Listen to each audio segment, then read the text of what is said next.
नमस्कार दोस्तों, कैसे हैं आप लोग। बेयरिंग कैपेसिटी ऑफ सोइल क्या होती है, डेफिनेशन है, थ्योरी वाला पार्ट है, फटाफट देख लेते हैं। सोइल मैकेनिक्स का है। तो बेयरिंग कैपेसिटी ऑफ सोइल क्या होती है, लोड कैरी करने की क्षमता सोइल की। भाई जब उसके ऊपर लोड पड़ेगा तो वो कितनी दबेगी, कंप्रेस कितनी होगी, वो कितनी हार्ड है, सोइल के पार्टिकल कितने क्लोज हैं, यही बात होगी, यही बोलेगा थ्योरी में भी। Bearing capacity is maximum stress और pressure load that a footing can sustain without failure of soil और rock that is supporting the footing. तो सिंपल सी बात है, जो हमारी फुटिंग है उसके ऊपर जो लोड आ रहा है, ठीक है, हम तैयार कर रहे हैं, वो लोड कैरी कर ले हमारी सोइल, भाई वो फेलियर ना हो। और जो मैंने आपको पहले ही बताई वही वाली बात, जो लोड कैरी कर लेगी, जो भाई सोइल पार्टिकल है उनमें भाई स्पेस कम होगा, स्पेस मतलब नमी कम होगी।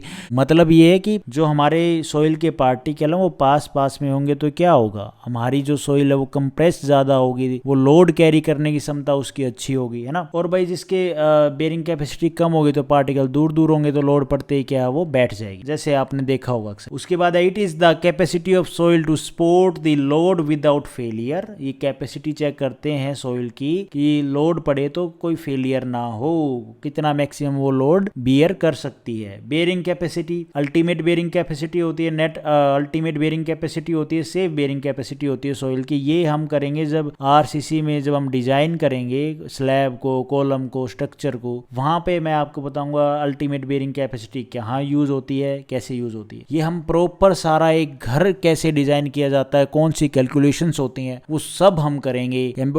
उसमें डिजाइनिंग में भी करेंगे, ऑटोकैड वगैरह, रिविट वगैरह, स्टैड प्रो में, और वैसे भी हम हमारे जो हमने पढ़ा है सेमेस्टर्स में, आरसीसी में, ठीक है, सोम में, स्ट्रक्चर में, वो सारा हम अप्लाई करके तब एक घर डिजाइन करेंगे in the last of this syllabus. The bearing capacity criteria, two criteria on which the bearing capacity of soil depend are shear strength और सेटलमेंट। वही चीजें, कंप्रेस कितनी होती है। The shear strength criteria is that shear failure of the foundation और bearing capacity failure should not occur. ये occur नहीं होना चाहिए, फेलियर अकर नहीं होना चाहिए। लोड पड़ने के बाद जो शेयर स्ट्रेंथ है वो अच्छी होनी चाहिए। Settlement criteria is that the foundation shall not settle more than the safe और टॉलरेबल मैग्नीट्यूड ऑफ सेटलमेंट। भाई जो जितना बताया गया भाई इससे ज्यादा नहीं होनी चाहिए हमारी जो सोइल है, सेटलमेंट जो कंप्रेस है उससे ज्यादा नहीं होनी चाहिए जिससे हमारे स्ट्रक्चर में फेलियर आ जाए, ठीक है। उसके बाद estimation of bearing capacity from field test कौन से किए जाते हैं। Bearing capacity base on a standard penetration test किया जाता है। Bearing capacity base on cone penetration test किया जाता है। Bearing capacity base on plate load test किया जाता है। और एनालिटिकल मेथड से